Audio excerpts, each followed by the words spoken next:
Бу! Ха! Трябваше да си видиш изражението.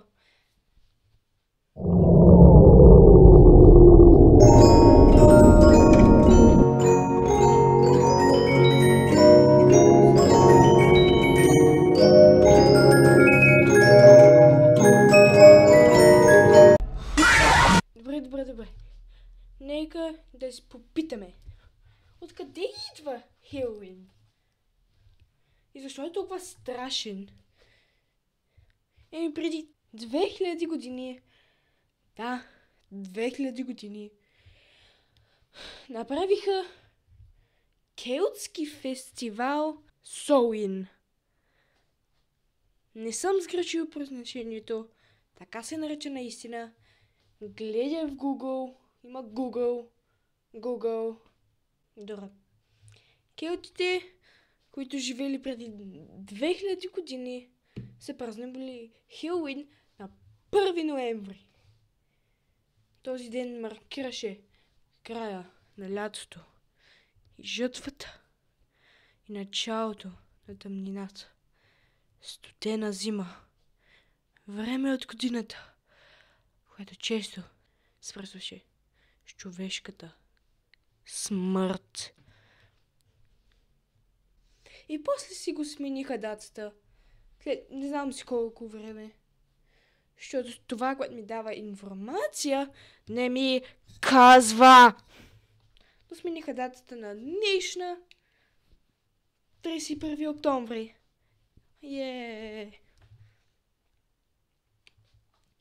Окей. Значи знаем кога се създали Хелоуин. Ама обичаите? Преди 2000 години просто събирали и си правиха някакви ритуали. Скучно!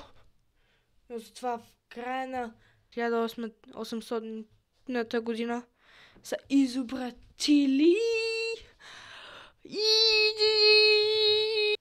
пакост или лакомство. Браво, Америка! Получаваш стикер за добра работа.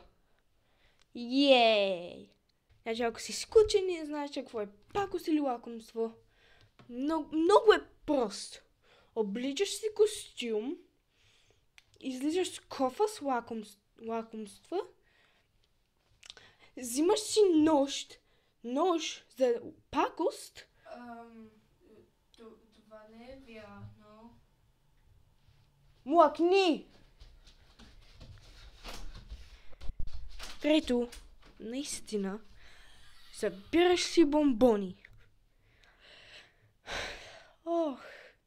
Как помня добрите стари дни, когато убивах за бомбони. Преносен смисъл.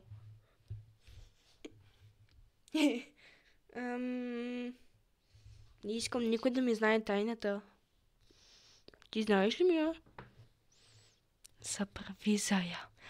Заправи всичко, което съм казвал. Добре, значи ако нямаш никакъв социален или онлайн живот, няма да знаеш за страшни филми. Или пък няма да знаеш за никакви филми. Няма да знаеш за нищо, да, добре. И аз днеска ще гледам нощна смяна в Фредис. Само да не умра.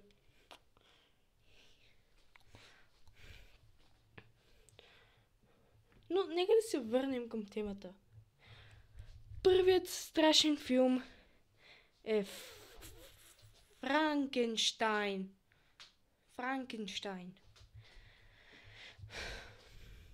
И не е толкова страшен. Нали? И за нас не е.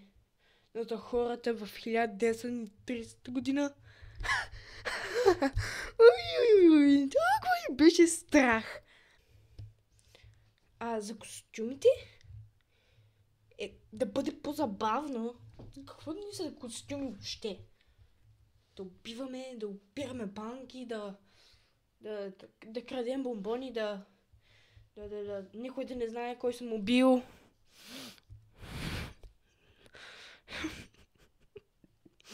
Ти ще си следваш. Ти ще си следваш, ако не млъкнеш. Добре.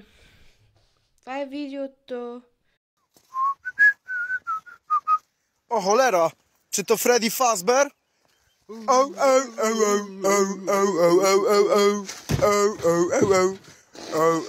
O, tu są dzieci pewnie ukryte. Czekaj, sprawdzamy, czy są dzieci.